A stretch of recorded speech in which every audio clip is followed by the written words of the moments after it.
जैसा कि Albert Einstein ने कहा था, जानकारी महज ज्ञान नहीं होती। तो आज हम कुछ ऐसी ही जानकारी को ज्ञान में बदलने की कोशिश करेंगे, एक ऐसे विषय पर जो अदृश्य है पर हमारी डिजिटल दुनिया के लिए बेहद ज़रूरी है। जी हाँ, हम बात कर रहे हैं भारत अमेरिका साझेदारी की और सबसी केबल्स, मतलब समुद्र के नीचे बिछी हुई केबल्स के रणनीतिक महत्व की।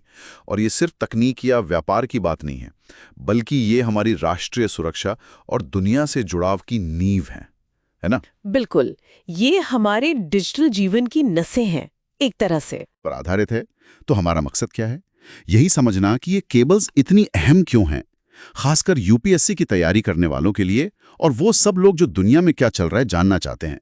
हम इसमें भारत अमेरिका संबंधों के ट्रस्ट फ्रेमवर्क और आईसेट जैसी पहलों का जिक्र भी करेंगे। तो चलिए शुरू करते हैं। ये सबसी केबल आखिर हैं क्या और दुनिया के लिए इतने जरूरी क्यों माने जाते हैं? मैंने पढ़ा कि दुनिया का लगभग 95% इंटरनेट ट्रैफिक इन्हीं से चलता है। क्या ये सही है? हाँ, बिल्कुल सही। 95%। ये हमारी पूरी डिजिटल दुनिया की रीढ़ हैं। आप सोचिए, लगभग सारा डेटा इन्हीं केबल्स के जरिए समुद्र के नीचे से गुजरता है। और यहाँ जो बात इसे और भी दिलचस्प या कहूँ कि जटिल बनाती है, वो है इसका भू राजनीतिक एंगल। अच्छा, वो कैसे? देखिए, चीन अपना डिजिटल सिल्क रोड बढ़ा रहा है, मतलब दुनिया भर में अपना डिजिटल दबदबा कायम करने की कोशिश कर रहा है। ऐसे में ट्रस्ट फ्रेमवर्क यानी ट्रस्टेड सप्लाई चेन्स, रेजिलियंस और अपस्किलिंग एंड टैलेंट, इसके तहत भारत और अमेरिका का साथ आना और सुरक्षित भरोसेमंद केबल नेटवर्क बनाना बहुत अहम हो गया है। मतलब अब सिर्फ कनेक्टिविटी नहीं, भरोसेमंद कनेक्टिविटी चाहिए। बिल्कुल, यही सबसे जरूरी है। तो इस लिहाज से भारत कहाँ खड़ा है? हमारी तटरेखा तो बहुत लंबी है, 11,000 किलोमीटर से भी ज्यादा। हिंद प्रशांत में हमारी लोकेशन भी मतलब काफी सेंट्रल है। लेकिन मैंने सुना सिंगापुर में 26 केबल हैं और भारत में सिर्फ 17। ऐसा क्यों? हाँ, ये एक मुद्दा है।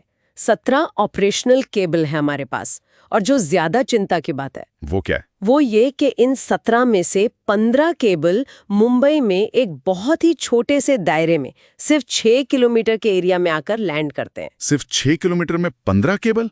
अरे बाप रे! नुकसान पहुंचाए या कोई तकनीकी खराबी ही आ जाए तो मतलब एक ही झटके में देश का बड़ा हिस्सा डिजिटल दुनिया से कट सकता है। बिल्कुल, ये जोखिम बहुत ज्यादा है। इसे चोक पॉइंट भेद्यता कहते हैं। ये तो वाकई गंभीर बात है। इस एक जगह पर निर्भरता के अलावा और क्या बड़ी चुनौतियां हैं भारत के सामने इस क्षेत्र में? चुनौतियां तो कई हैं। एक तो है, देखिए, नियामक जटिलता।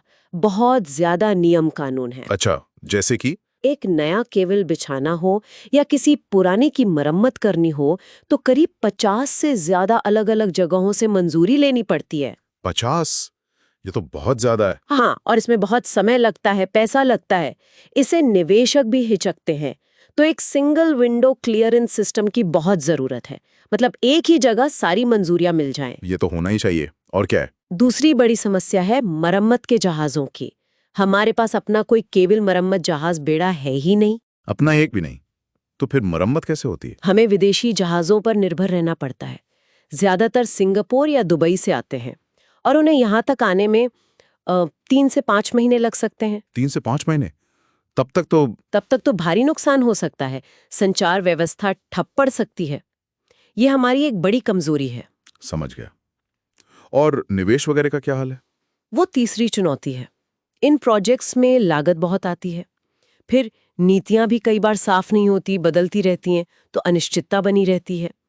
और हमारे घरेलू निजी क्षेत्र की भागीदारी भी उतनी नहीं है जितनी होनी चाहिए। इसके लिए मतलब सरकार को रियायती दरों पर लोन या दूसरी वित्तीय मदद देनी होगी और नीतियां स्पष्ट और स्थिर रखनी होगी। और साइबर सुरक्षा का क्या? ये केबल तो बहुत संवेदनशील डेटा ले जाते होंगे। हाँ बिल्कुल, ये चौथी और शायद सबसे अहम चुनौतियों में से एक है। इन केबल्स से जाने वाले डेटा को चोरी होने से या साइबर हमलों से बचाना बहुत ज़रूरी है। यहीं पर आईसेट यानी initiative on critical and emerging technology और ट्रस्ट फ्रेमवर्क जैसी पहलें काम आती हैं। अमेरिका के साथ मिलकर संयुक्त सुरक्षा प्रोटोकॉल बनाना बहुत महत्वपूर्ण है। तो चुनौतियां तो काफी गंभीर हैं। नियमों का जाल, मरम्मत के जहाजों की कमी, निवेश की दिक्कतें और ऊपर से साइबर सुरक्षा का खतरा। तो फिर इसका समाधान क्या है? रिपोर्ट्स क्या सुझाव देती हैं? अगर हम समाधानों की बात करें तो मुख्य सुझाव यही हैं। पहला, लाइसेंसिंग के लिए सिंगल विंडो क्लियरेंस तुरंत। जी। दूसरा, अपना खुद का घरेलू केबल मरम्मत जहाजों का बेड़ा तैयार करना, ताकि हमें दूसरों पर निर्भर न रहना पड़े। हाँ, ये तो बहुत जरूरी है, आत्मनिर्भरता। बिल्कुल। तीसरा, लैंडिंग स्टेशनों का विविधीकरण, मतलब सारे केबल मुंबई में ना आए, विशाखापत्तनम, कांडला, पारादीप जैसे नए लोकेशन विकसित किए जाएं। इससे जोखिम कम होगा। सही कहा। और चौथा, निवेश के लिए बेहतर माहौल बनाना, नीतियां साफ रखना।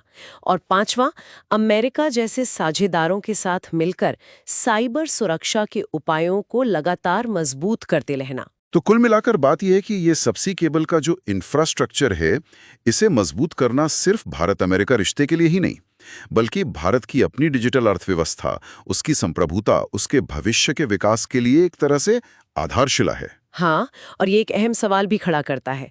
आज के दौर में डिजिटल रेजिलियंस, मतलब डिजिटल मजबूती, सीधे सीधे राष्ट्रीय सुरक्षा का ही दूसरा नाम है। और भारत के पास अपनी लोकेशन का फायदा उठाकर एक बड़ा ग्लोबल डिजिटल ट्रांजिट हब बनने का सुनहरा मौका है। लेकिन हाँ, ये तभी होगा जब हम इन चुनौतियों से निपटेंगे। बिल्कुल। और जाते जाते अपने श्रोताओं के लिए एक सवाल छोड़ जाते हैं। जैसे जैसे हमारी दुनिया और ज्यादा डिजिटल होती जा रही है, तो क्या समुद्र के नीचे छिपी ये जो अदृश्य निर्भरता है, क्या ये हमारी सबसे बड़ी ताकत बन सकती है, या अनजाने में ये हमारी सबसे बड़ी कमजोरी साबित होगी? सोचने वाली बात है। यूपीएससी की तैयारी करने वालों और सामान्य जानकारी में रुचि रखने वालों के लिए ये विषय बहुत महत्वपूर्ण है। ये शासन, सुरक्षा, अर्थव्यवस्था, अंतर्राष्ट्रीय संबंध, कई पहलुओं को छूता है। तो अगर आपको ये चर्चा उपयोगी लगी हो तो प्लीज लाइक करें, सब्सक्राइब करें, और अगर आपके कोई सवाल हैं या कोई विचार हैं तो नीचे कमेंट्स में जरूर लिखें। हम कोशिश करेंगे कि भविष्य में ऐसे ही और विषयों पर गहन चर्चा लाते रहें।